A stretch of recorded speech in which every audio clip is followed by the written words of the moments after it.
Alam niyo po ba na may nakita po tayo na bagong update patungkol po dito sa nangyaring pamamaslang mga kababayan dito po sa ating kaibigan na or kasamahang vlogger na si Mima Alicia. At dito nga po, kung makikita ninyo ayon po sa ABS-CBN, basahin po natin yung nilalaman.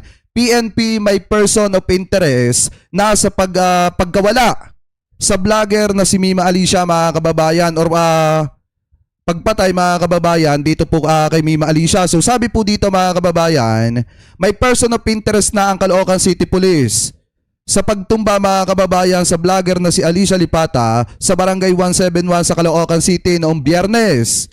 Kilala rin si Lipata bilang Mima Alicia. Sabi po dito mga kababayan, ayon kay Police Coronel or Joey Goport, hepe ng Caloocan City Police, dalawang anggulo ang kanilang tinitingnan sa pagtumba mga kababayan dito po sa vlogger. Una ay ang may kinalaman sa pagiging vlogger nito, kung saan marami siyang ginagawang komento na maaaring may tinatamaan. Ikalawa ay ang personal na alitan mga kababayan. Sabi pa dito, eto po basahin natin.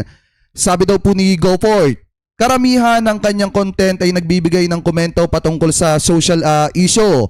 Ani ni Goport, meron din pa tayong ibang anggulo na iniimbestigahan tulad po ng personal. Dagdag pa nito, base sa ating pagsasaliksik, itong si Alicia ay may kinasuhan po na tao, kung saan nagkaroon po sila ng counterfiling po ng case mga kababayan. Tumanggi muna si Goport na idetalye ang kasong ito, pero sinabi niyang may kinalaman dito ang kanilang tinututukan na person of interest. Hinihintay na lamang nila na bumuti ang kalagayan ng partner ng biktima na kasalukuyang nagpapagaling sa ospital matapos sumailalim sa operasyon nitong Sabado dahil sa mga tama ng bala ng baril.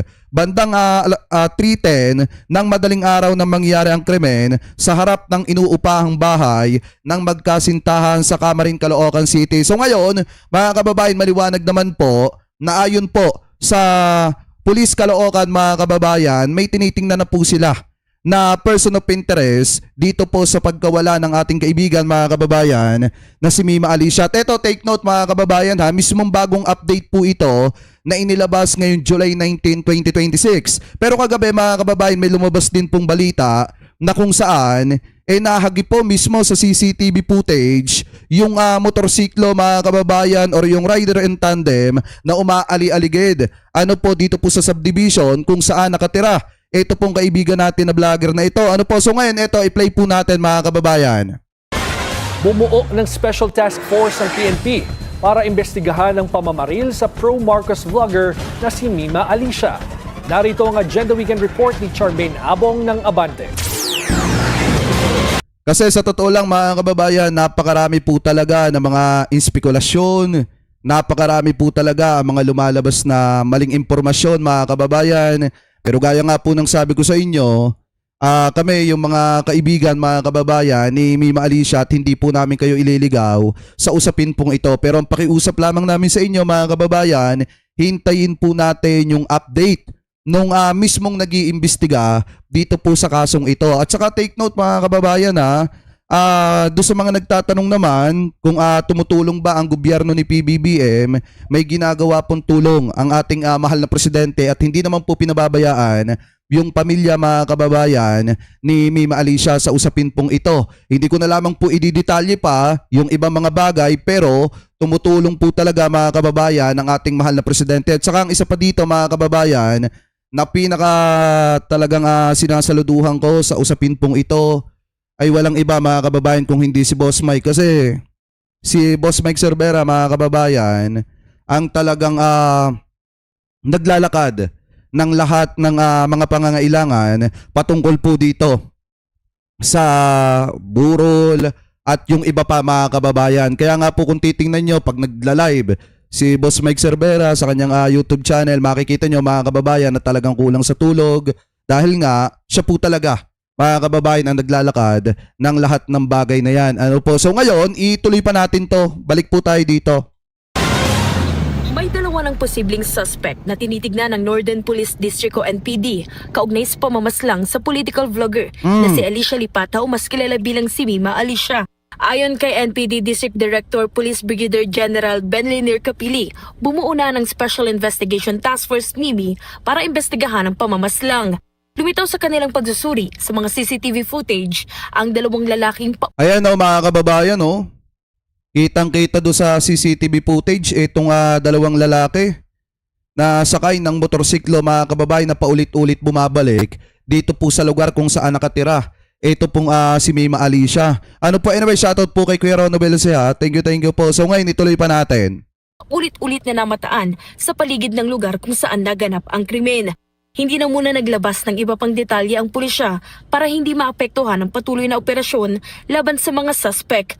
Sa ngayon, patuloy pa ring tinutunto ng mga otoridad ang posibleng pinagtataguan ng mga ito. Matatanda ang madaling araw nitong Biyernes nang pasukin ng dalawang armadong lalaki ang bahay ni Lipata at ng kanyang live-in partner sa Tierra Nova Subdivision sa Caloocan City. Tinangkapang tumakas ng biktima pero binaril sa ulo si Lipata ng kanyang ikinamatay. Sugatan naman ang kanyang live-in partner matapos tamaan sa katawan at kasalukuyang nagpapagaling sa ospital.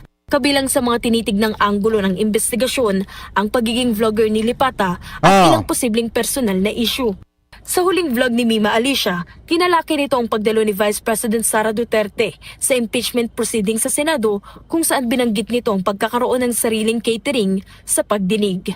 Para sa Agenda Weekend, Charmaine. So eto mga kababayan, kung titingnan po natin, nagpapatuloy pa rin po yung investigasyon. Kaya nga mga kababayan, ito yung ito yung isa sa pinakamasasabi po natin na talagang yung mga taga-suporta ni Vice President Sara Duterte wala po talagang respeto mga kababayan. Dahil kung titingnan nyo, nagpakalat sila ng maling impormasyon dito. Eto, wait lang pakita ko sa inyo. Yan. Kung titingnan nyo mga kababayan, nagpakalat po sila ng maling impormasyon na kung saan may pinapalabas sila na nagkaonsehan daw. Pero kung titingnan nyo, yung nangyari po kay Mima Alicia, July 17 mga kababayan. Pero nung inilabas po nila, itong ginawa nila mga kababayang peking conversation na ito, na talagang literal at halata naman na fake news, yan po ay July 18 mga kababayan nila ipinakalat yan. Tapos ang pinakamasakla pa, kung titingnan nyo, halata naman at obvious naman na talagang fake news mga kababayan, itong pinapakalat po nila na sinasabi nilang nagkaunsehan daw. So ngayon, mga kababayan, kung mapapansin nyo dito, maliwanag naman na kapag ang pinakinggan po natin yung update mga kababayan at resulta ng ginagawang investigasyon, maliwanag po mga kababayan kung ano po talaga yung totoong nangyari dito po sa usapin na ito. Kasi nag-update naman po yung ating mga kapulisan at yung mga investigador kung ano po yung nalalaman nila at kung ano po yung natutuklasan nila sa ginagawa po nilang investigasyon. Kaya nga po lagi po nating sinasabi na hintayin po natin kung ano yung magiging resulta ng isinagawang investigasyon ng PNP Caloocan mga kababayan or etong PNP Special Task Force. Kasi tingnan nyo mga kababayan sabi ko nga po sa inyo, tututukan po ito ng ating gobyerno para mapapanagot yung nasa sa likod ng pagkawala ng ating kaibigan mga kababayan na si Mima Alicia. Ano po? So ngayon, ito pong kumakalat na maling balitang ito mga kababayan, yan po ay literal na fake news at talagang literal na yan po ay gawa-gawa lamang. Dahil nga, kung titingnan nyo mga kababayan, yung isa sa mismong nagpapakalat ng maling impormasyon ngayon about po dyan, ito wait lang, tanggalin na natin to. Kasama na to doon sa tinalakay natin Yan. Ito, yung nagpapakalat ng maling impormasyon mga kababayan, patungkol po doon sa sinasabing Boss B daw, halata naman na fake news at obvious naman. Dahil nga, sinasakyan lamang po nila ito para siraan yung tao na namayapa na. Ano po, so ito, i-play po natin. Ko sa inyo yung video. Mga banateros, mga kabiyaya, Ay, pakinggan nyo, ito, ipapakita ko sa inyo yung video. Unang meet ko kay Boss D. Boss B pala, Boss B. Yung Boss B, yung sinasabing amo daw nung nagkaunsehan daw mga kababayan, na-meet daw ni Jay Guevara. Tuloy natin. Kasi dito nyo malalaman na ang totoong Boss B talaga ay si Jay Guevara. Kasi siya yung totoong boss na bobo. Ano po, so ngayon ituloy pa natin. Boss D. Kay Boss B, kung saan ay kasamahan ko pa dito or kasama ko pa etong mga ibang mga vlogger ng loyalista. So bali ako lang ang nagbubukod tanging hindi naging vlogger na sumusuporta kay Marcos Jr. So dito sa video to ipapakita ko sa inyo, yung mga vlogger dito ay sila na ngayon yung mga vlogger na sumusuporta sa administrasyong Marcos. At dito rin sa time na to, ito ay patawag, no, na Pakinggan nyo. pasasalamat sa amin sa pagtanggol namin sa Tito, Vic and Joey noon. Pero ulitin ko labas po dito si Bossing Vic Soto, si Master Henyo, Bakit niya inilabas mga kababayan? Kasi takot siyang makasuhan. Joey De Leon. So labas silang dalawa dito sa isyung to. Pero at etong meeting place labas din po, no. Pero dito makikita nyo nakasamahan mga kasama ko pa yung mga dating mga kasamahan ko sa TBJ Defender. At dito ko unang nakilala si Boss B, na kung saan ditong sa time na to ay hindi ko tukoy kung pati yung mga kasamahan ko ay nirecruit na sila dito, pero kasi inisa-isa kami na kausapin. Dito sa time na to, ito yung offer sa akin na 70,000 per month, tapos may kasama pang kotse. Walang ganyan mga kababayan. Tuloy pa natin. Tapos para lang sumuporta sa administrasyon. At dito rin nagsimula na nagtaka na ako bakit biglang nagbago na yung mga kasamahan ko. Kasi alam nila na ako ay magiging na ako ay hindi susuporta or ako ay susuporta sa mga Duterte. Dito sa time na to, nagulat ako, yung GC namin ng TBJ Defender ay biglang tumahimik na. Tapos inuunti-unti na nila akong banatan or inuunti-unti na nila akong alam mo yun, gawan ng issue na kesyo scammer, kesyo rapist daw, gano'n. Basta marami silang ibinibintang sa akin. So, ito ay sa tutusin, may 14 minutes akong video.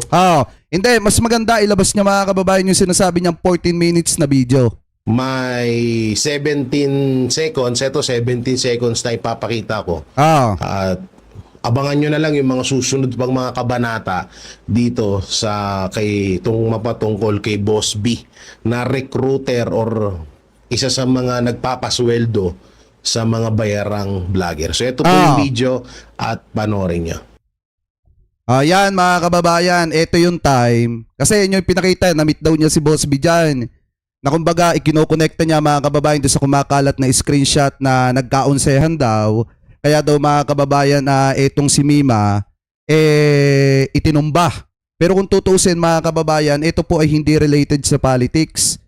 Yang video na yan, na kung saan kasama ni Tita Missy dito yung asawa niya, na dito pa si Models of Manila, si Batang Manila to H mga kababayan, si Tol Chris Ulo. Nandiyan din ako, kasama ko din si Queen mga kababayan.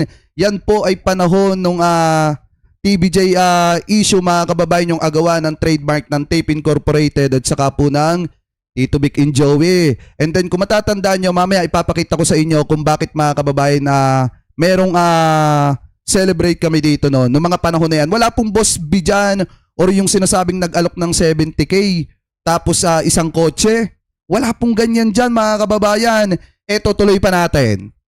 Ayan yan yung pinakita niya. Ayan Ayan nandiyan pa ako, si Models of Manila. Ayun, ako yung nakadilaw. Ayan. Ito, yan. Ako pa nga ito mga kababayan na yung nasa dulo, yung nakadilaw. Tapos kasama ko pa mga kababayan dito si Queen. Ayan gusto niyo na mas malinaw kung saan niya kinuha yung video na yan. Ito yan mga kababayan, Naka-public po yan. Ito yan. Ayan pinost ni Batang Manila to H mga kababayan 2 years ago. Ito ay play po natin. 2024 yan, I think. Yan. Ba?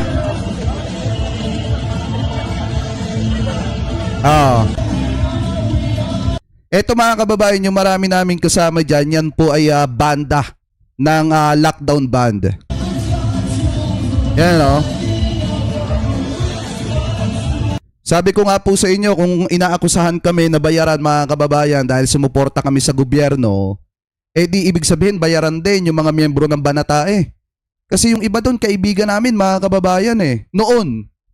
Diba katulad ditong si Jay Guevara na nag-iimbento ng kwento? Yan.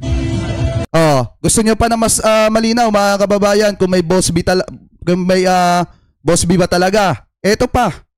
Ayan, dito maintindihan nyo kung bakit nagkaroon kami ng meet-up mga kababayan at celebration dito po sa Hard Rock Cafe, dyan po sa May Conrad.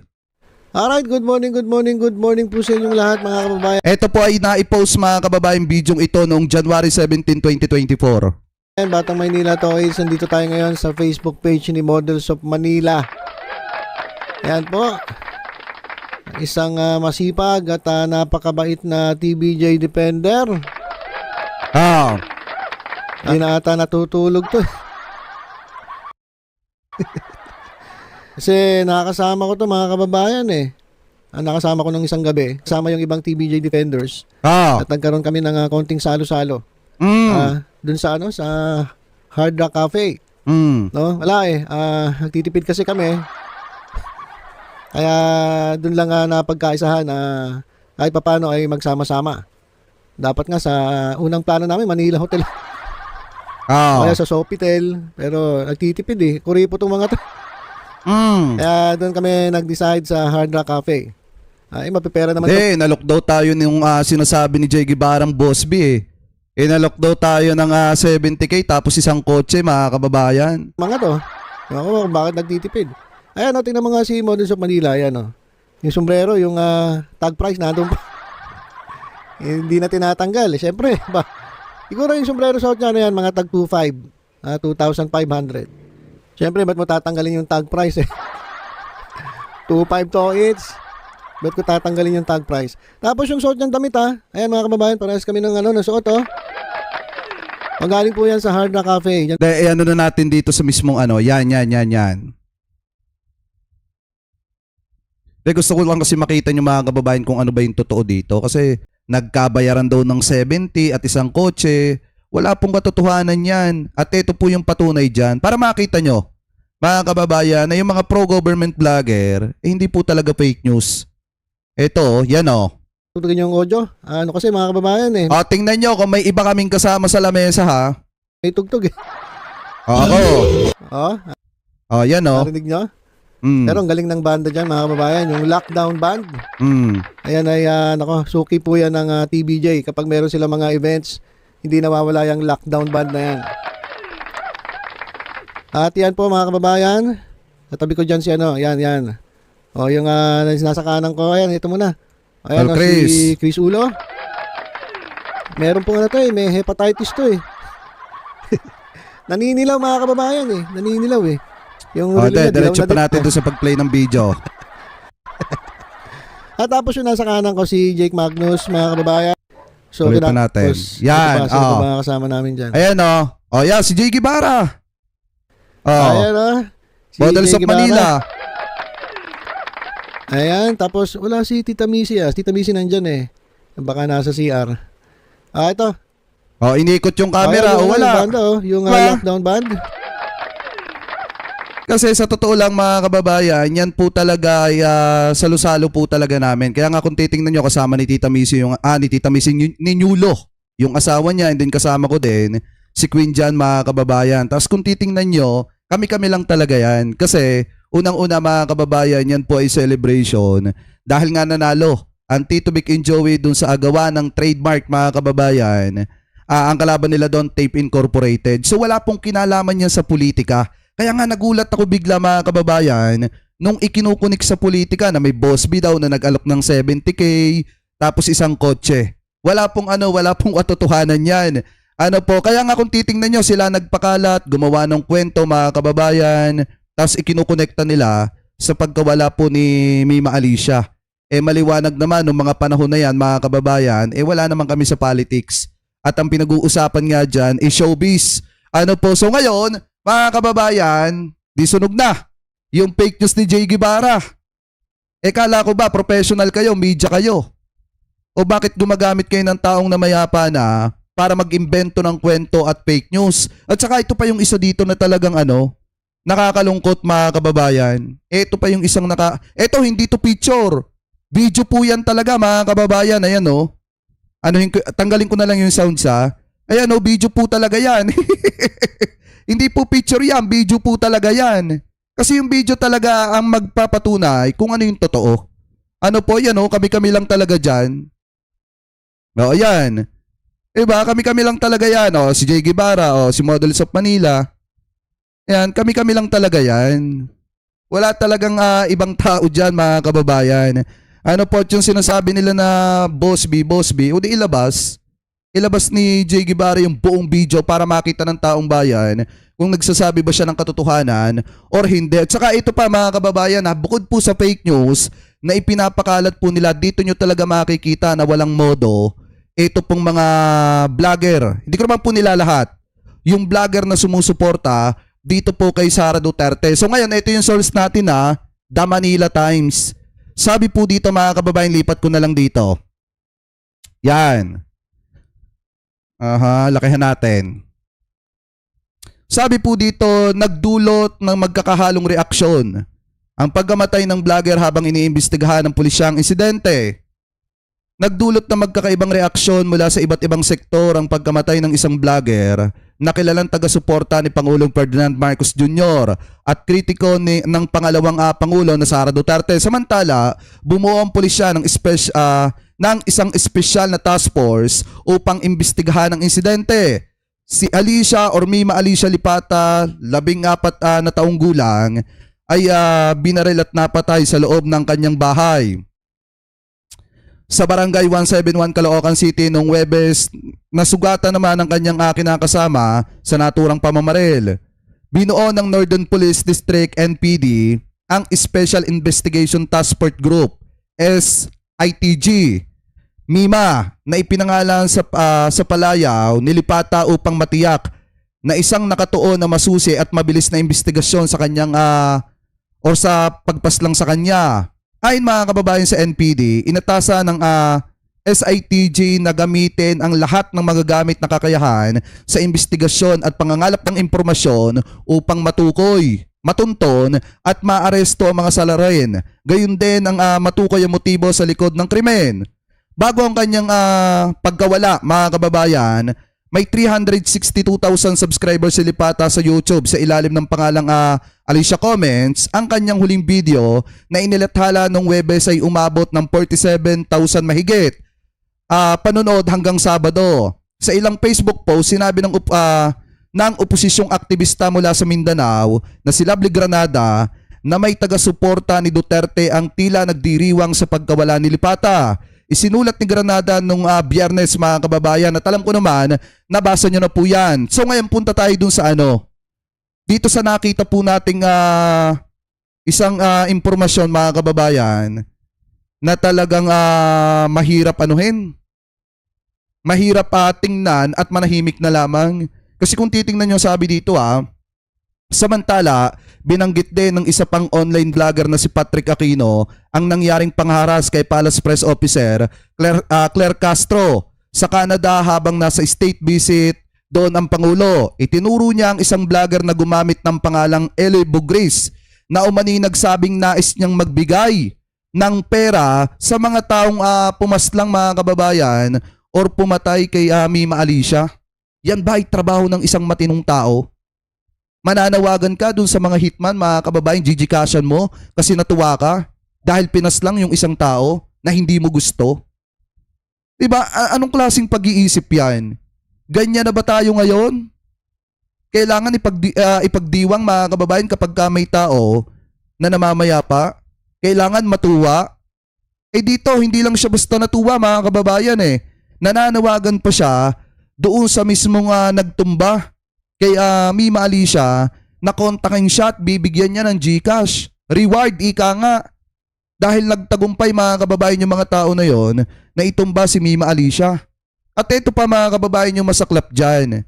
Wait lang tanggalin na natin to. Yan. Ito po mga kababayan yung masaklap dyan. Panoorin nyo to kung gaano kawalang modo. Guys, let us all raise our glasses in celebration of the Gorgor.com and Taishi group of companies of Alpotology, Alicia, Alice in the Wonderland. Happy trip sa iyo papunta sa meet and greet kay Tanim. Ayan. Try it first. Guys, let us Diba? Yan yung nananawagan do sa mga hitman mga kababayan na mag-message sa kanya at bibigyan niya ng GCash dahil nagtagumpay na itumba si Mima Alicia. Pero sana mga kababayan, hindi mangyari sa kanila yung mga bagay na nangyari kay Mima Alicia. Kasi sa totoo lang, hindi dapat natin ikatuwa na may isang taong nawawala ng buhay kasi buhay yan eh. Hindi natin dapat ikinakatuwa yan kahit gaano tayo kagalit dun sa tao. Diba? Hindi dapat natin ikinakatuwa yan. Kita nyo ba mga kababayan, diba nung nagbanta sila, pinapanalangin nila na mawala si Presidente. Nung tumama sa kapatid ni dating Pangulong Duterte, yung panalangin nila, hindi naman ganyan yung sinabi natin sa mga yan. At hindi rin tayo natuwa kasi nga buhay yun eh. Buhay yun mga kababayan yung pinag-uusapan dito. Kaya nga para sa akin, yung pagpapakalat nila ng maling impormasyon, yung pagiging pagiging baliw nila sa isyong ito na kung saan tuwan-tuwa pa sila, hindi po gawain niya ng matinong tao. Dahil nga, may tao na namayapa mga kababayan at ang pakiusap ko lamang po sa mga kababayang Pilipino po natin, hintayin po natin yung resulta ng isinasagawang investigasyon mga kababayan ng Special Task Force na nakatuon mismo dito sa kaso ng pagpatay mga kababayan dito po kay Mima Alicia. So yun lang naman eh. Hindi po para iligaw kayo mga kababayan, kung hindi, lagi nating sinasabi dito na abangan natin kung ano yung final na resulta ng investigasyon na isinagawa ng PNP Caloocan. Wala na ako sasabihin pang ibang inspekulasyon, ibang theory mga kababayan patungkol po dito dahil nga mas mahalaga na marinig din nyo kung ano yung resulta ng isinagawang investigasyon ng PNP Caloocan mga kababayan. Ano po? So kayo, kung kayo po ang tatanungin, ano po ang masasabi nyo hingil po sa issue na yan mga kababayan? Comment below na lamang po kung ano po masasabi nyo hingil po dyan.